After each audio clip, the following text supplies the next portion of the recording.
एक बड़े आदमी,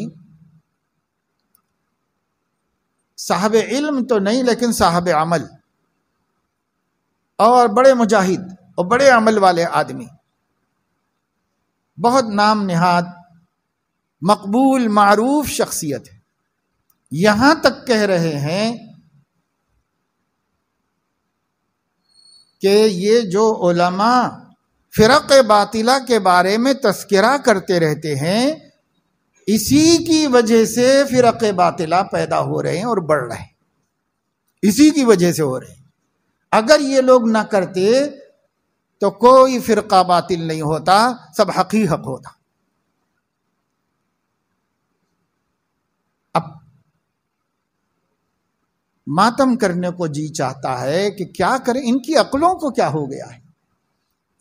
ये कायदीन है, ये बड़े बड़े तबके को लेके चल रहे हैं और साफ कह रहे हैं कि फिरक बातिला का जिक्र ही नहीं होना चाहिए, नवाकिज़ ईमान का जिक्र ही नहीं करना चाहिए, सिर्फ ईमान का जिक्र करना चाहिए और दूसरी चीज़ों का जिक्र ही नहीं होना चाहिए। नहीं होना चाहिए तो कुरान में क्यों है, नहीं होना चाहे तो हदीस रसूल में क्यों है, नहीं होना चाहिए तो सहाबा और ताबईन ने क्यों किया, नहीं होना चाहिए तो ये बड़ी बड़ी अकीदे की किताबें क्यों लिखी गई, और उन अकीदे की किताबों में नाम होता है अहलुस सुन्नत वल जमात के अकायद, लेकिन तस्करा होता है अहले बिदात और जलाल के अकीदे। अगर नहीं होना चाहिए तो हर मदरसे की दरसगाह में दौरे हदीस शरीफ में इमाम बुखारी की किताब का पहली किताब और आखिरी किताब किताबुल ईमान और किताबुत तौहीद में फिरक बातिला का रद्द क्यों किया जाता है। सारा जोर तो इन दो किताबों में लगता है, पूरे साल में शुरू की किताब और आखिर की किताब। किताबुत तौहीद एक एक बाब से बातिल अकीदा रखने वालों का रद्द करते हैं इमाम बुखारी कुरान हदीस पेश करके।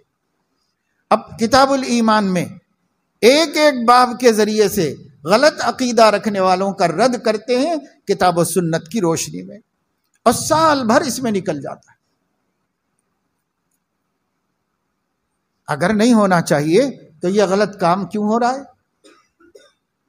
और मुझे कोई ताज्जुब नहीं कि अगर ये सवाल करेंगे तो वो लोग यही कहेंगे कि ये सब भी बेकार हो रहा है, ये सब भी बेकार हो रहा है, क्या जरूरत है, क्या फायदा है इसका, यही कहेंगे। जिसका मतलब यह हुआ कि यहां से लेके हुजूर अलैहिस्सलाम तक सबको वो बात नहीं समझ में आई जो आपको समझ में आई है, किसी को ये बात नहीं समझ में आई।